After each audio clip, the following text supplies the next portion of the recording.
오늘은 앞부분에 우리 객관적인 십자가에도 주관적인 십자가에도 좀 정리하고 로마서 7장을 중심으로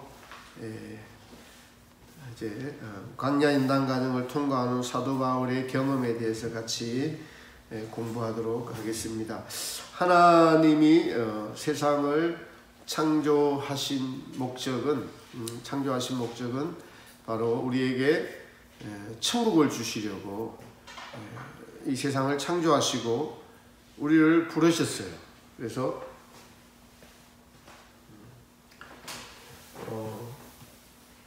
하나님께서 창조하시고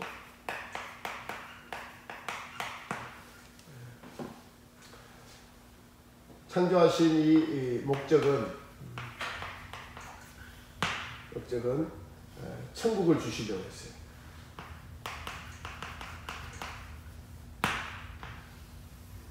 여기에는 사실은 아담과 하와의 죄가 있습니다. 그래서 이 죄에 관한 모든 것들을 이제 우리가 객관적인 십자가의 도에 의해서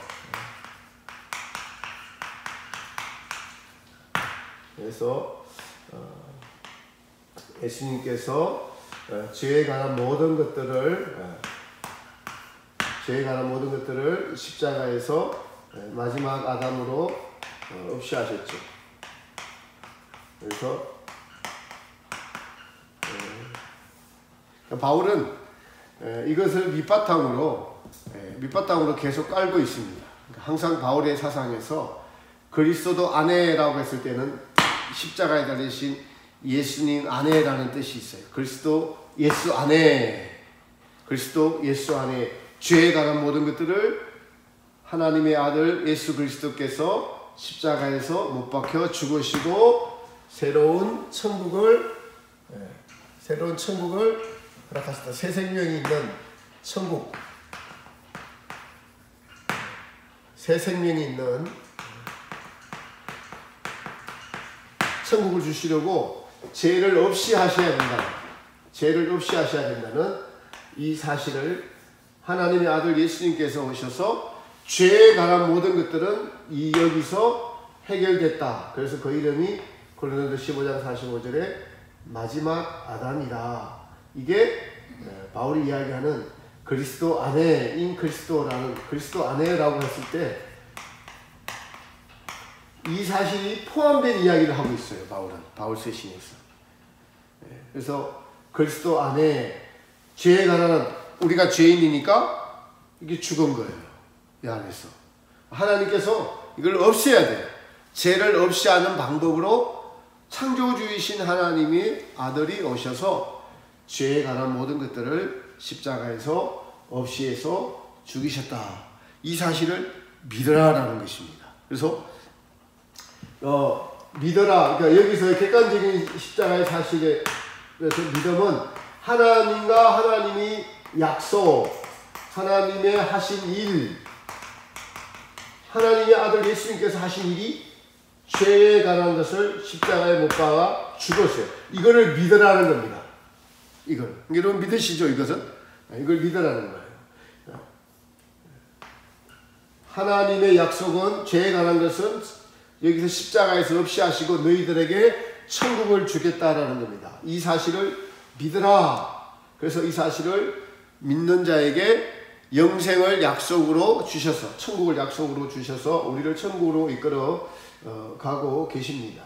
그래서 이 사실을 명확하게 아는 것이 중요하다. 믿음은 객관적인 십자가에 대해서는 하나님을 믿고 하나님의 약속을 믿고 하나님이 하신 일을 믿을 때 나의 죄도 여기에서 해결되는구나. 십자가에서 해결되는구나. 내가 죄를 지을 때마다 십자가에서 해결을 받는구나. 유일한 우리의 죄의 해결점은 그래서 십자가에 달리신 예수님밖에 없구나. 이 사실이 자꾸 삶 속에서 믿어지는 것.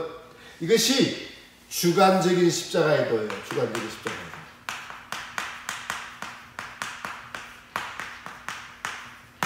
그래서 주관적인 십자가의 도는 여러분 우리가 여기서 많은 분들이 헷갈리고 어려워하는 것들 중에 하나가, 여기서는 제 문제가 다 해결됐는데, 제 문제가 다 해결됐다고 이야기하는데, 사도 바울은 고린도서 15장에서 나는 날마다 죽노라 라고 하기 때문에 이게 헷갈리는 거예요. 그리고 로마서에서 6장을 보면은 6장 1절부터 11절까지는 객관적인 십자가의 도에 대해서 계속 이야기를 해요. 내가 그리스도와 함께 십자가에 못 박혀 죽었다. 우리가 알거니와 우리 옛사람이 십자가에 못 박혀 죽인 것이라고 바울이 기록하고 있고, 그래서 내가 죽었다고 고백을 하고 죽은 것으로 믿는데, 또 한쪽에서는 뭐냐니까 너희 자신을 십자가에 죄에 대해서 죽은 자로 여기고 하나님에 대해서 산 자로 여기라고 말씀하시면서도 너희 지체를 죄에게 드리지 말고 의에게, 하나님에게 드려라. 하나님에게 드려라. 죄와 피 흘리기까지 힘을 위해서는 싸우라. 또 이렇게 말하고 있습니다. 그리고 바울은 나는 날마다, 결정적인 게 바울의 고백이, 나는 날마다 죽노라. 나는 날마다 죽노라.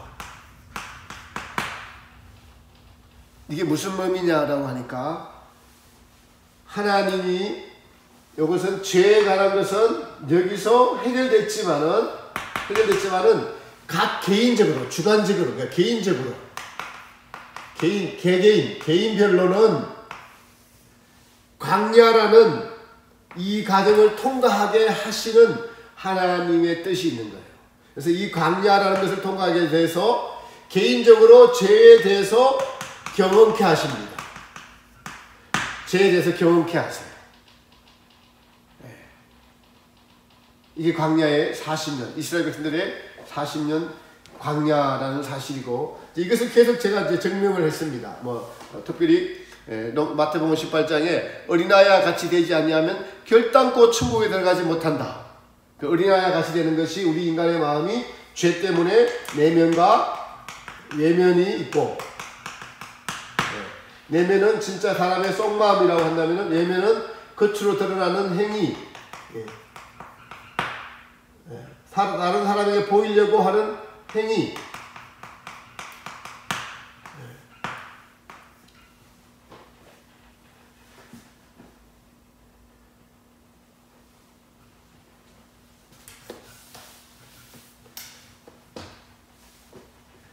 요 속과 겉이 하나 되는데 뭐로 하나 돼야 되냐는 거 하냐니까, 천국 백성은 이게 나눠집니다. 지옥 백성과. 천국 백성은 내면과 외면이 뭐로? 진리로 하나 되는 거예요. 겉과 속이, 사람이 진리와 선으로 구성되어 있다고 했습니다. 천국 백성은. 지옥 백성은 대신에 거짓과 악으로 구성되어 있어요.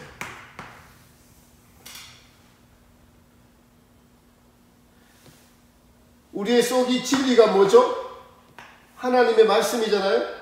하나님의 말씀을, 요것은 하나님의 말씀입니다. 선은 행함이에요. 하나님의 말씀을 속에서부터 바깥으로 행할 때, 속과 바깥이 행하는 것이 하나가 될 때, 마태복음 18장에서 이야기한 어린아이와 같이 되는 거예요. 이해되시죠?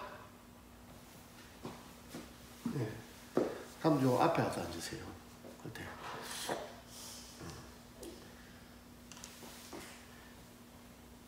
보여요? 그림은? 잘 안 보여요? 보여요. 네. 속과 겉이 하나가 되는 거예요. 하나가 되는 거예요. 자, 속과 겉이 하나가 되는 예를 들면은 우리가 사람에게, 그러니까 여기서 이 내면이, 여러분, 죄의 시작은 뭐라고 그랬습니까? 제가 죄의 시작이, 그렇죠. 죄의 시작은 뭐라고요? 자기 만족이라고 했잖아요. 이게 죄의 시작이에요. 우리의 내면이, 보세요, 자기 만족을 위해서는 겉으로 다른 표정을 짓잖아요. 그죠? 예. 타인에게 잘 보이려고 속으로는 있는데도 없는데도 있는 척 가능하잖아요. 아무것도 없는데 자존심 때문에 있는 척 하는 것이, 그게 자기 만족을 위해서 없는데 있는 척 하는 거예요. 다른 사람을 속이는 거죠. 그게 그러니까 비진리인 거예요. 그것은 거짓인 거예요. 이쪽이에요. 거짓이에요. 그래서 우리의 본성인 거예요. 그래서 그러면 진리는 뭐냐? 진리는 뭐냐? 있는 그대로의 나예요. 있는 그대로 나는 죄인이다. 근데 죄인이지만은 하나님의 말씀으로 하나님을 사랑하고 이웃을 사랑하라고 했기 때문에 이것이 우리 내면의 진리로 있고, 이 진리를 행할 때, 외면으로 행할 때, 진리를, 하나님의 말씀을 행할 때, 말씀을 행하는 거예요. 나의 내면을 말씀으로 행하는 것. 이것이 말씀과 행함이 하나가 되는 것이 어린아이가 되는 겁니다.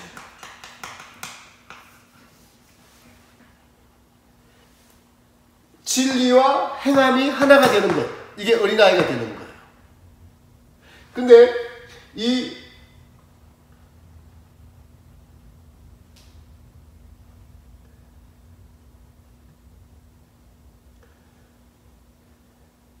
우리가 성장해 간다는 것은 이 진리와 진리를 행할 때 강렬한 성장해 가는 거예요. 나는 날마다 죄에 대해서는, 나를 사랑하는 것에 대해서는 죽고 하나님의 말씀을 실천하는 삶이 되어져 가는 것이 믿음의 성장입니다. 믿음의 성장이에요. 이게 주관적인 십자가의 도입니다. 인간의 마음은 거짓되고, 여기서 거짓이라는 것이 뭐냐니까 하나님 없이 행한 모든 일은 거짓이에요. 하나님을 주인으로 삼지 않고 내가 주인 되어서 한 모든 것들은 하나님 보시기에 거짓이에요. 이런 겁니다. 하나님이 창조하시고 하나님이 판을 깔아놨어. 나에게 영광 돌리라고, 나를 알라고, 내가 너희의 창조주고 내가 너희의 주인임을 알라고 판 깔아놨는데 그 판을 깨버리고 자기들끼리 노는 거예요. 자기들끼리 먹고 마시고 즐기고 누리고 노는 것이 뭐라고 해요? 그 바벨탑이라고 이야기합니다. 바벨탑. 그게 바벨이에요. 주일날도 제가 설교를 했지만은 오늘날 우리가 지금 보수 이렇게 자익 이렇게 해서 싸우잖아요. 그래서 무슨 종북파, 주사파 이렇게 하잖아요. 제가 이것보다 우리 그리스도인들은 육신의 정욕파, 안목의 정욕파, 이생의 자랑파, 이게 더 사실은 이걸 더 먼저 자신에게 적용시키고 난 뒤에 그걸 옳게 하고 난 이후에 이거 이야기해야 돼요. 이것만 막 이야기하면서 자기 자신이 안에 있는 걸 모르는 게 우리 대다수 우리잖아요. 우리잖아요. 왜냐하니까 이거는 정치에 관한 것이고 우리는 본질적인 그리스도인으로서 육신의 정욕, 안목의 정욕, 이생의 자랑이라는 것들, 이게 전부 다 뭐예요? 거짓에 속한 것들이에요. 그게 뭐라고 이야기합니까? 아버지로부터 쫓아온 것이 아니고 어디부터 쫓아왔다고요? 세상으로부터 쫓아온 것이라니까. 육신의 정욕, 안목의 정욕, 이생의 자랑. 이거는 세상에서 갈라져 나온 거예요. 이거는 세상에서. 근데 세상의 근본은 육신의 정욕, 안목의 정욕, 이생의 자랑이라는 파에서 갈라져 나온 거예요. 그게 근본이에요. 그게. 그거는 전부 다 거짓에서 나온 것이란 말이에요. 그걸 행하는 것이 다 악이고요. 그럼 우리는 아버지로부터 쫓아온 것은 뭐예요? 진리. 다른 말로 진리는 요약하면은, 사실은 진리를 행한 것을 요약하면은 제가 하나님 사랑, 이웃 사랑이라고 말씀드렸어요. 거짓은 뭐예요, 그러면? 반대로. 자기 사랑. 한마디로 이렇게 기결이 돼요. 자기 사랑.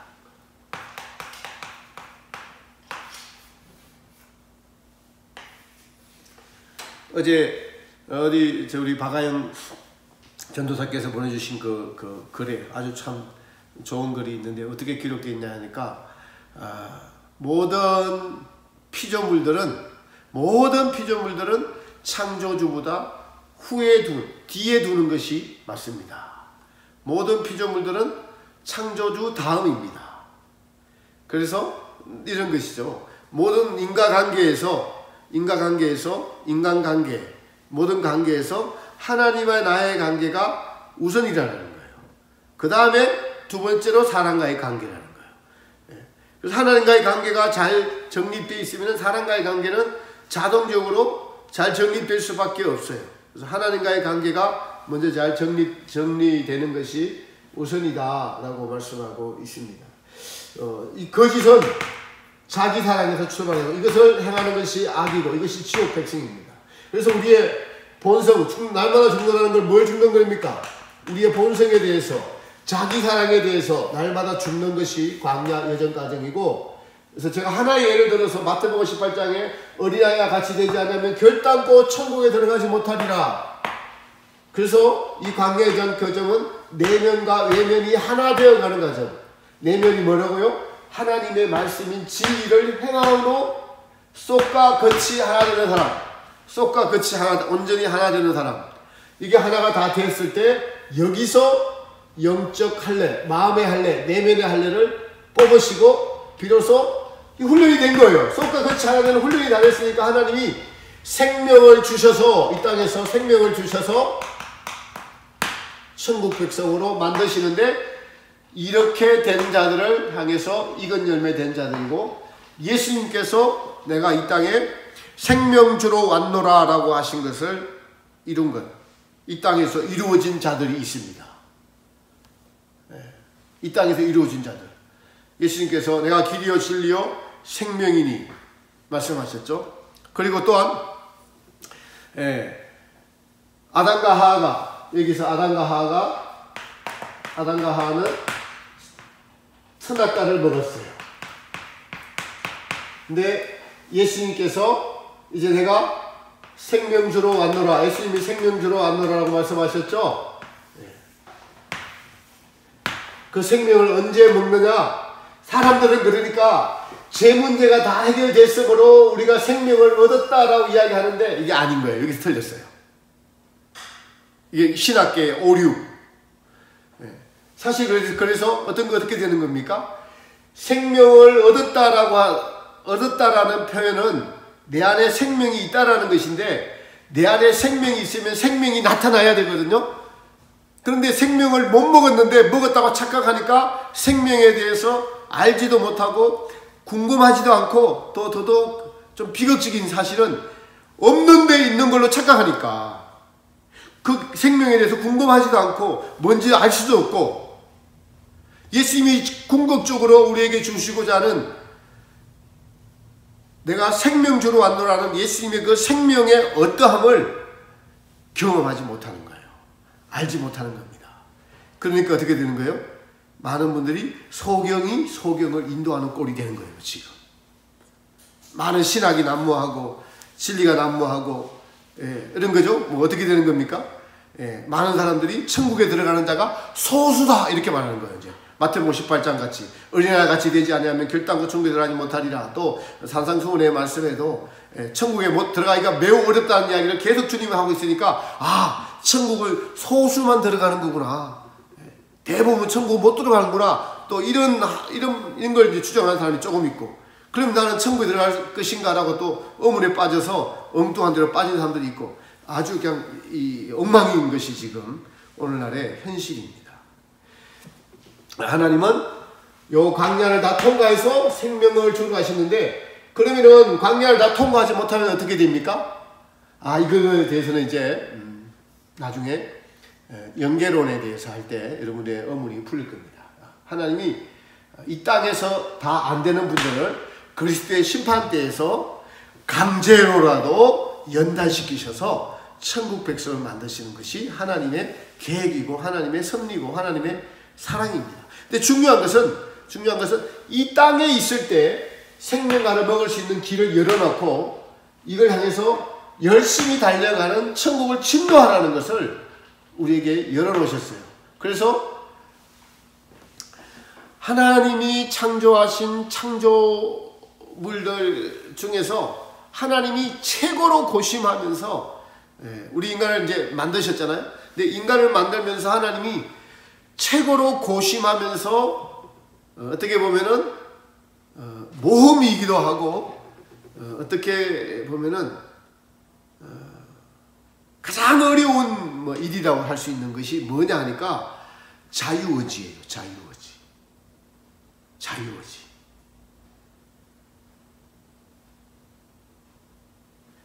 하나님 만든 피조물, 타락한 천사도 자유의지가 있었고, 우리 인간도 자유의지가 있었어요.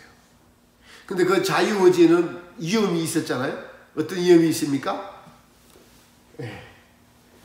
자기만족이라는 위험이 있었어요. 하나님이 이거 매우 위험한 거예요. 그래서 이것 때문에 근데 이게 스스로 자유의지를 하나님이 안 했다면은 로봇을 만드는 것과 조금 비슷하거든요. 로봇을. 하나님은 그렇게 하지 않으시고 자유의지를 인간에게 줘서 인간을 만드셨어요. 그래서 이 자유의지 가지고 어떻게 했어요? 타락했다. 그래서 하나님은 이 타락한 자유의지 가지고 타락한 인간들을 위해서 십자가에 달리셔서 이 죄를 해결하십니다. 그러니까 인간이 자유의지로 타락했는데 하나님이 책임지시는 거예요. 하나님이 책임지시고 또 그럼에도 불구하고 인간들에게 책임을 묻습니다.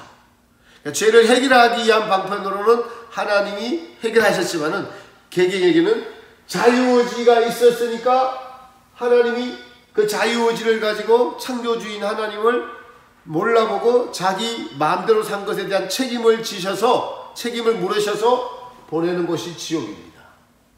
그럼 성도들은 죄로 물든 우리의 본성을 광야라는 것을 통과하면서 내가 얼마나 죄인인가 이걸 깨닫게 하시는 거예요. 놀랍게도 이것이 기록된 것이 창세기에서는 선악과가 있었고 선악과를 먹었는데 예수님이 내가 요한복음에 생명주로 온다고 하셨고, 여러분 계시록에 가서는 뭐라고 말씀하십니까? 계시록 2장에서 에베소 교회의 사자에게 보낸 편지에 이기는 자에게 하나님의 나그네 있는 생명과를 주어 먹게 하겠다. 생명을 주겠다고 하셨어요.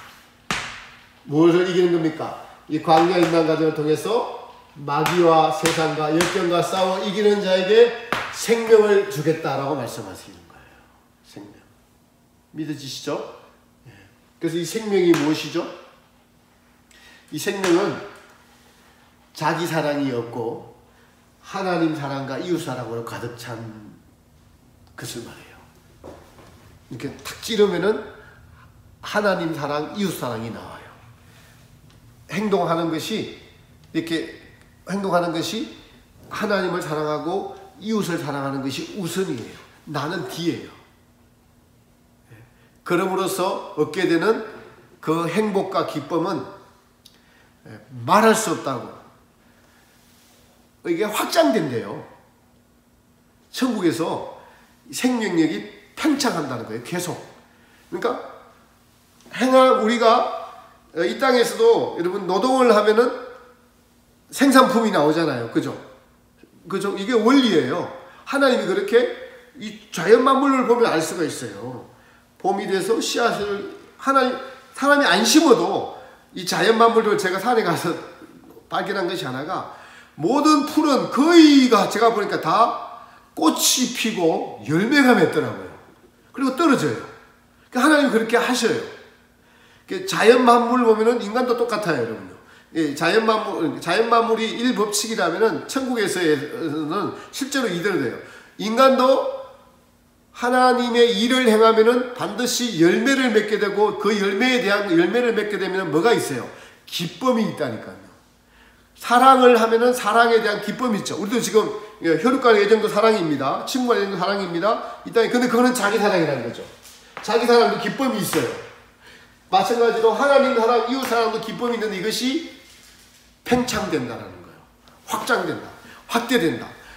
천국에서 사랑을 하면은 그 사랑을 하는 것보다 훨씬 더 많은 열매로 기쁨이 오게 된다는 거예요. 기쁨이. 그 기쁨의 강도, 밀도, 이런 것이 다르다는 거예요. 각자가. 그 기쁨이.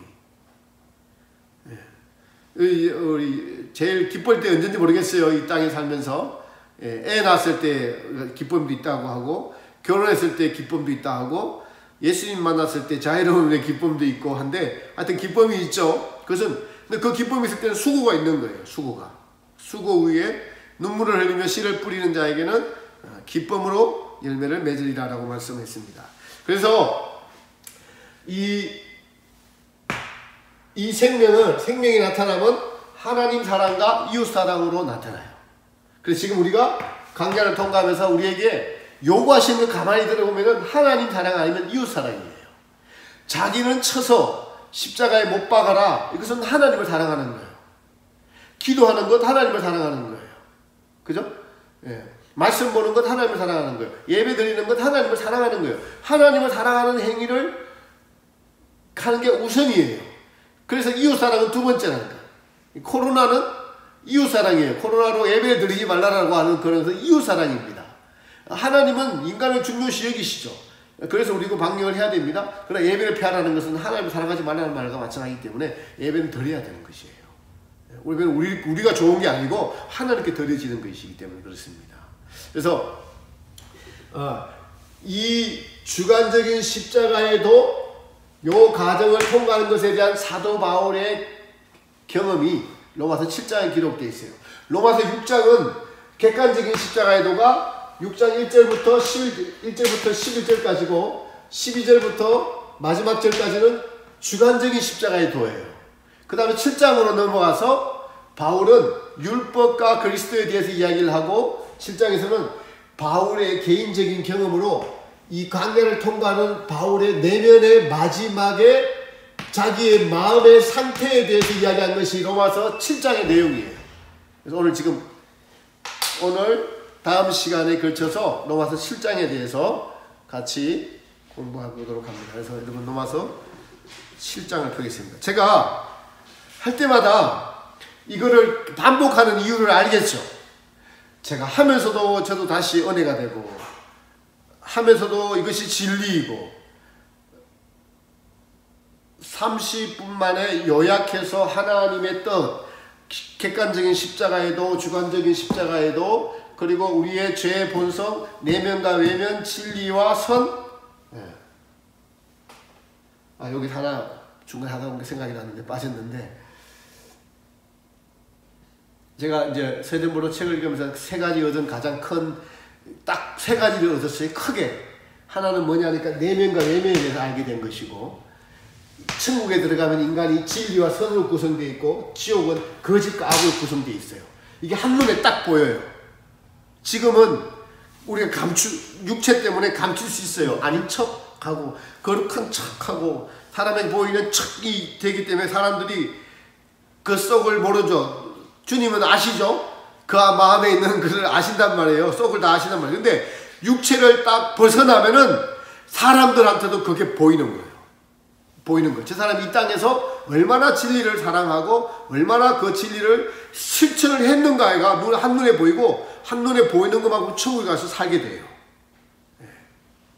천국에서 살게 됩니다.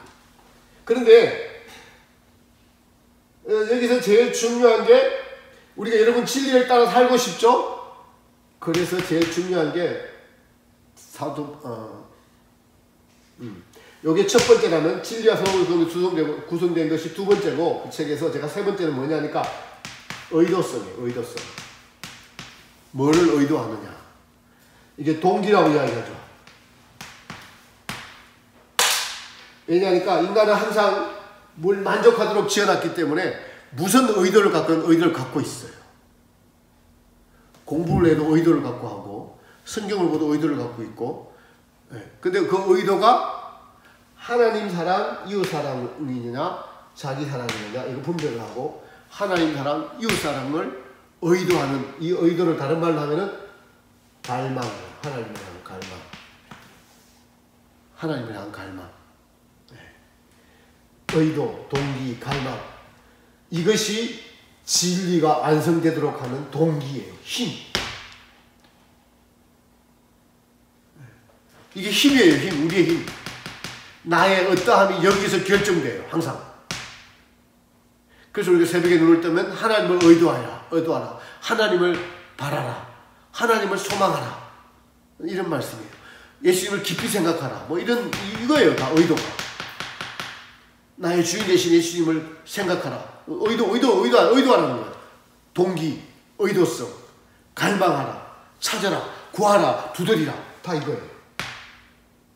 이게 우리를 결정해요. 이게 나를 결정합니다. 항상. 그래서 항상 깨어있으라. 항상 뭘 의도하고 있는가를 보라는 거예요. 이게 강야를 빨리 통과하고 싶죠. 그죠? 무슨 의도를 갖고 있느냐에 따라서 빨리 통과해요. 땅이 좋으면은, 땅이 좋은 것을 듣고 싶거든. 육신의 주는 아무튼 이생의 자랑이라는 걸 듣고 싶으면은, 여러분, 그것은 자기를 이거예요.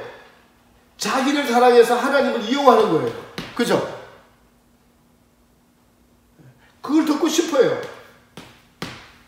칭찬해주는 거 듣고 싶어하고, 괜찮다는 거 듣고 싶어하고.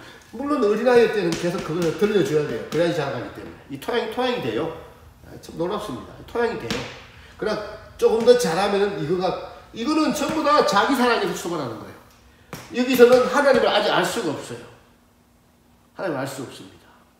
자기에서 벗어나지 못해요. 그런 토양을 준데 여기서 더 나아가려면은 진짜 하나님을 사랑해야 돼요.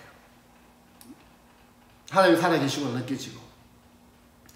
그래서 여러분 이 광야를 통과하면 가면 갈수록 천국의 생명이 가까워지기 때문에 올라간 것만큼 천국이 하나님이 살아계심이 천국이 있음이 믿어지게 돼 있어요. 믿으면 그냥 믿어지는 거예요. 그죠? 하나님 살아계심이 믿어져요. 믿어지게 돼 있고 우리의 행함도 천국으로 자꾸 지향을 하게 돼 있어요.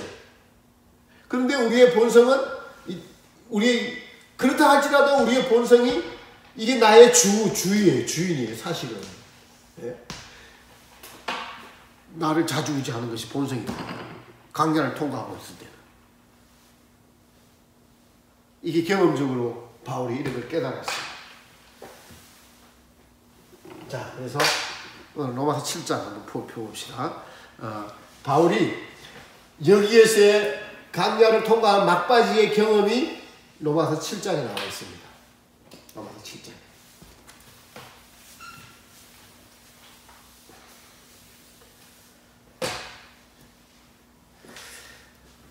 우리 먼저 1절부터 오늘은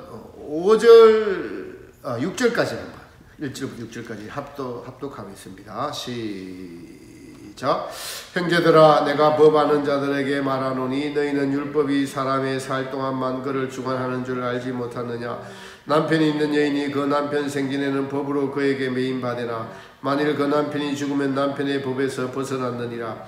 그러므로 만일 그 남편 생전에 다른 남자에게 가면 음부라 이르되 남편이 죽으면 그 법에서 자유케 되나니 다른 남자에게 갈지라도 음부가 되지 아니하느니라. 그러므로 내 형제들아 너희도 그리스도의 몸으로 말미암아 율법에 대하여 죽임을 당하였으니 이는 다르니 곧 죽은 자 가운데서 살아나신 이에게 가서 우리로 하나님을 위하여 열매를 맺히게 하려 함이니라.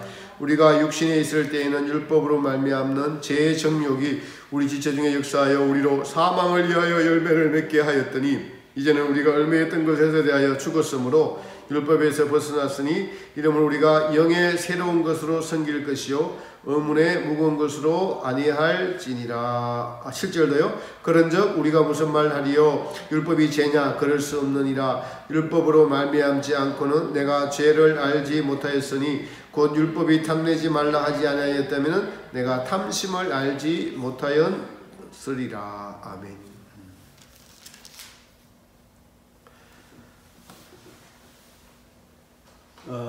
여기서는 지금 로마서 7장에서는 율법에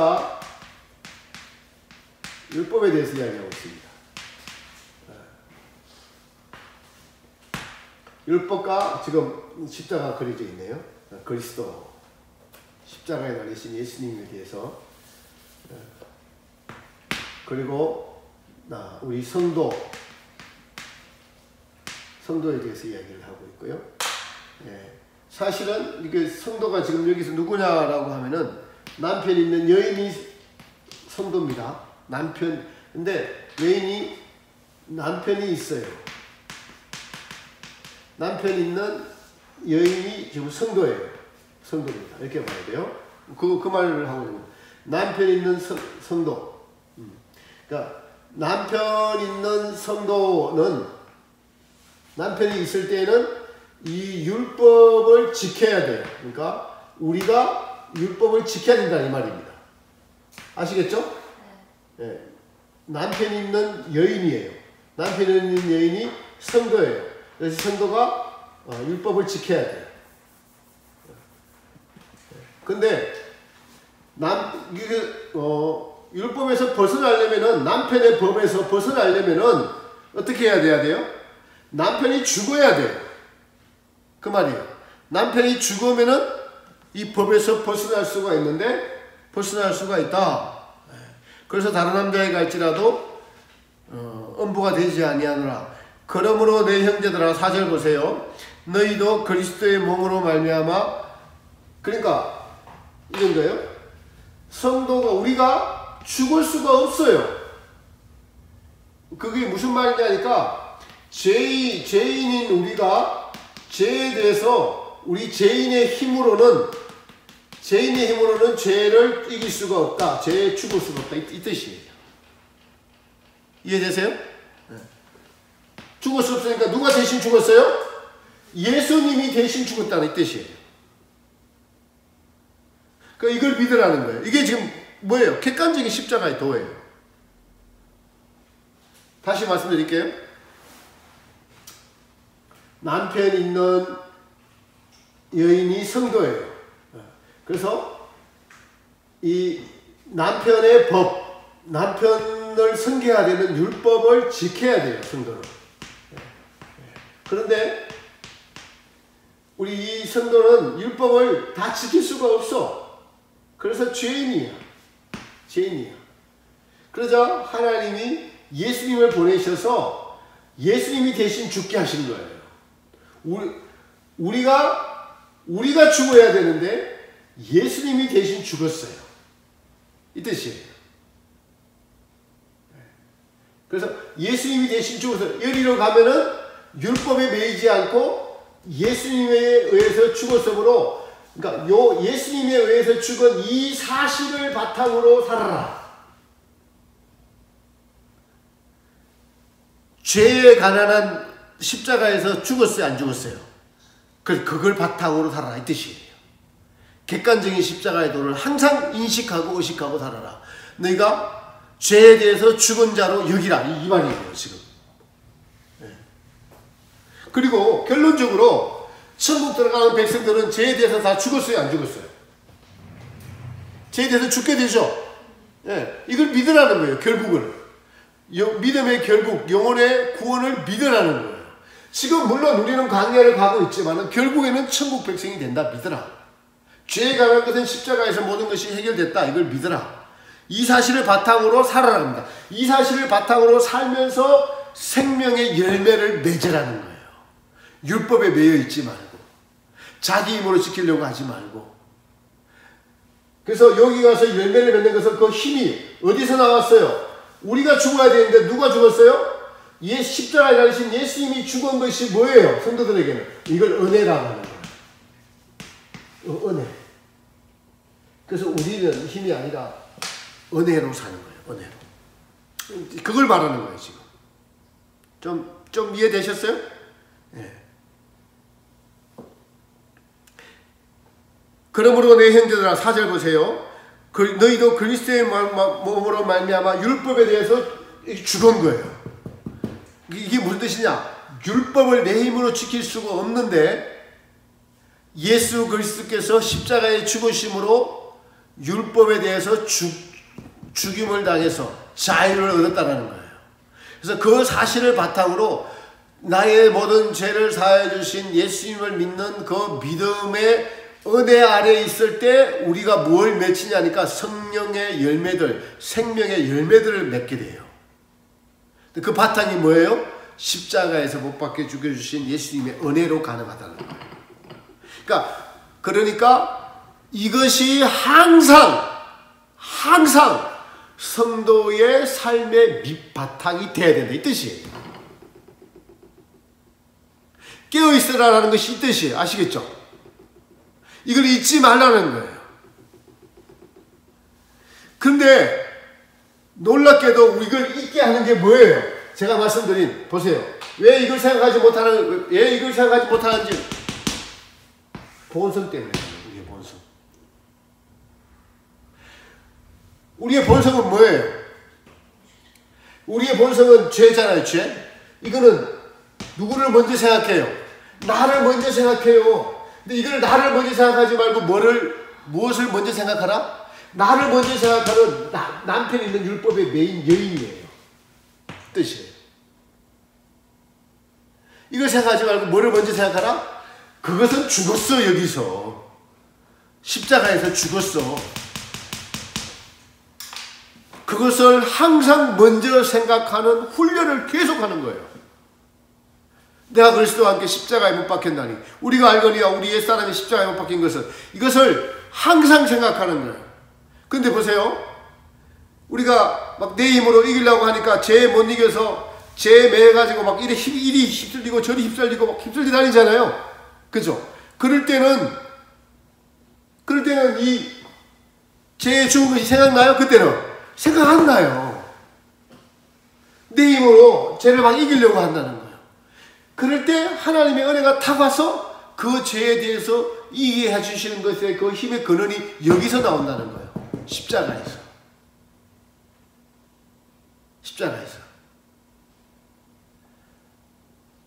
회개하고 눈물 흘리고 몸부림치고 하는 것이 그 은혜로 지금 되어지는 거예요. 그 은혜로. 다시 이건 중요해서 말씀드릴게요. 우리가 남편 있는 율법, 남편의 법을 지켜야 되는 여인이에요. 그러니까 율법을 왜 줬어요? 죄인이니까 준 거 아니에요. 그죠? 죄인이니까 줬다고. 그래서 우리가 이 죄로 나의 힘으로 율법을 지켜야 되는 우리의 운명이에요. 율법을 지켜야 돼요. 우리는. 그런 운명이에요. 근데 이 율법을 우리의 본성으로 지키려고 하면은 우리의 본성이 나를 지배하고 있을 때는 자기 힘으로 자꾸 이기려고 하는 의지와 노력을 들여요. 근데 이걸로는 안 된다. 이걸로는 안 되니까 안 되는 것을 경험케 하셔서 여기서 너희가 같이 죽임을 당했다는 이것이 너희의 삶의 기초가 되라. 사실이 되라. 이 말씀이에요.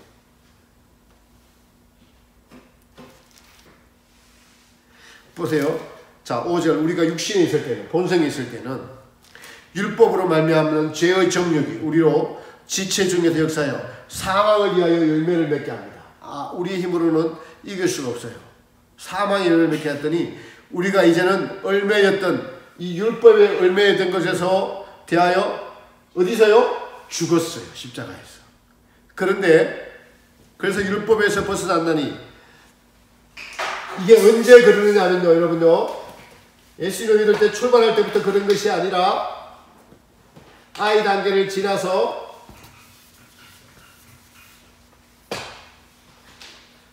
청년 단계 여기서 이런 경험이 돼요.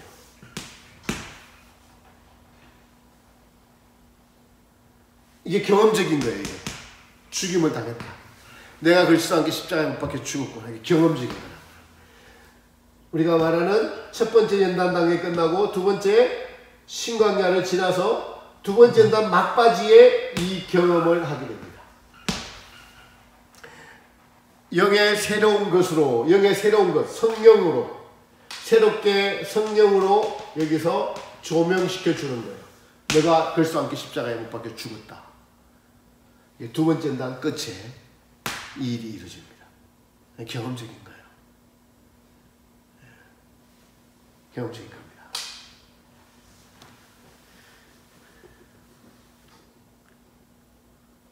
영의 새로운 것으로 가나안 땅 정탐이에요. 내가 그리스도와 함께 십자가에 못 박혀 죽인 것이 믿겨지는 겁니다. 그냥 믿겨지는 거예요. 근데 그 전에 죄와 싸우는 내면의 죄와 싸우는 그 치열한 과정이 우리에게 반드시 있다라는 것입니다. 그래서 이 광야의 장 끝에 생명이 있다.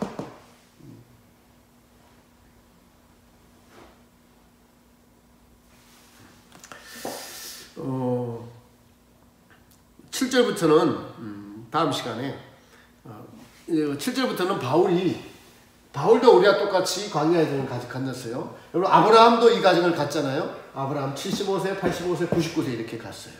그죠? 그래서 오늘 다음 시간에는 주관적인 십자가에 대해서 바울이 성경을 적은 이 로마서를 적으면서 7장에서 자기 광야 여정의 막바지에 자기의 내면에서 일어나는 죄에 대해서 체크한 거예요. 바울이 성령의 도움으로 내 안에 일어나는 악함, 하나님을 사랑하지 아니하는 것들을 내 안에서 일어나는 이 내면의 움직임들을 감지가 되었어요. 이것을 적은 것이 로마서 7장의 지금 7절 이하예요. 내가 탐심이 뭔지 알게 됐다. 내 속에 거하는 죄가 뭔지 알게 되었다. 이것이 광야 여정 과정의 막바지입니다. 물론 우리는 여기 가지 않아도 여기서도 알 수가 있어요. 그러나 바울은 아주 여기서 처철하게 죄에 대해서 고민하고 경험하며 적었던 것들의 내용입니다. 이것들을 다음 시간에 우리가 같이 공부하도록 하겠습니다. 오늘은 여러분들이 우리가 뭐라고 해도 하나님의 구원 계획 안에 우리가 들어가 있어요. 이 길을 가고 있다는 사실이 다시 한 번 더 확인되고 우리가 주님을 더 의지하고 주님을 더 바라보고 주님께 맡기고 주님을 나의 주인으로 삼는 이러한 그 은혜가 우리 힘으로 할 수 있는 없는 것들. 그러나 우리는 의지를 드려야 되고 자유의지를 하나님이 얼마나 중요시 여겨서 여러분 아까 자유의지 잠깐 말씀드렸지만은 그 천국은 행한 대로 갚으시는 또 나라예요.